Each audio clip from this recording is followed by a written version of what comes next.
రాజధాని అమరావతి రెండో దశ ప్రాజెక్టు కోసం 40 నుంచి 45 వేల ఎకరాలు భూ సమీకరణలో తీసుకోబోతున్నట్లు పురపాలక శాఖ మంత్రి పి నారాయణ తెలిపారు. తొలి దశలో 217 చదరపు కిలోమీటర్ల పరిధిలో భూ సమీకరణకు అనుసరించిన నిబంధనలే రెండో దశకు వర్తింపజేస్తామని చెప్పారు. 5,000 ఎకరాల్లో విమానాశ్రయం, 2,500 ఎకరాల్లో స్మార్ట్ ఇండస్ట్రీస్, మరో 2,500 ఎకరాల్లో స్పోర్ట్స్ సిటీ ఏర్పాటుకు ఈ భూమి సమీకరించనున్నట్లు తెలిపారు. ఆ భూమిని భూ సమీకరణలో తీసుకోవాలా, భూ సేకరణ చేయాలా అనే అంశంపై ఒక నిర్ణయానికి వచ్చే ముందు స్థానిక ఎమ్మెల్యేల ఆధ్వర్యంలో ప్రజాభిప్రాయ సేకరణ చేపట్టామని, పెదకూరుపాడు నియోజకవర్గం పరిధిలో 26,000 ఎకరాలు, తాడేకొండ నియోజకవర్గంలోని 3 గ్రామాల పరిధిలో 12,000 ఎకరాలు కలిపి 38,000 ఎకరాలు భూ సమీకరణలో ఇచ్చేందుకు రైతులు ఇప్పటికే స్వచ్ఛందంగా ముందుకొచ్చారని ఆయన పేర్కొన్నారు. రెండవ విడతలో భూములిచ్చే రైతులకు అభివృద్ధి చేసిన స్థలాలు 3 ఏళ్లలో అందజేస్తామని ఆయన తెలిపారు. సచివాలయంలో ముఖ్యమంత్రి చంద్రబాబు అధ్యక్షతన సిఆర్డీఏ సమావేశం జరిగింది. అందులో తీసుకున్న నిర్ణయాలను నారాయణ విలేకరుల సమావేశంలో వెల్లడించారు.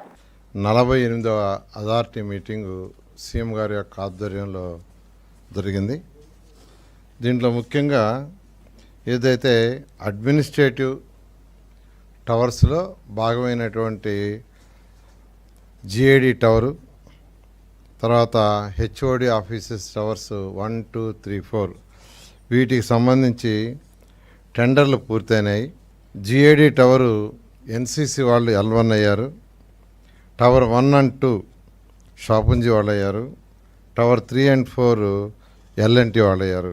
ఏదైతే జిఐడి టవర్ ఉందో అది మొత్తం 882 కోట్ల రూపాయలు.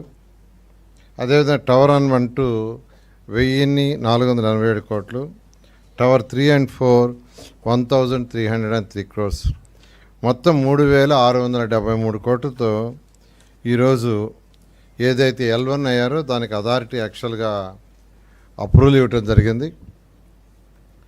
దాన్ని ఇమీడియట్గా ఆ వర్క్ని టేకప్ చేసేటట్టుగా ఆ కన్సర్న్ ఏజెన్సీస్కి ఇచ్చి ఇమీడియట్గా వర్క్ టేకప్ చేయడం జరుగుతుంది.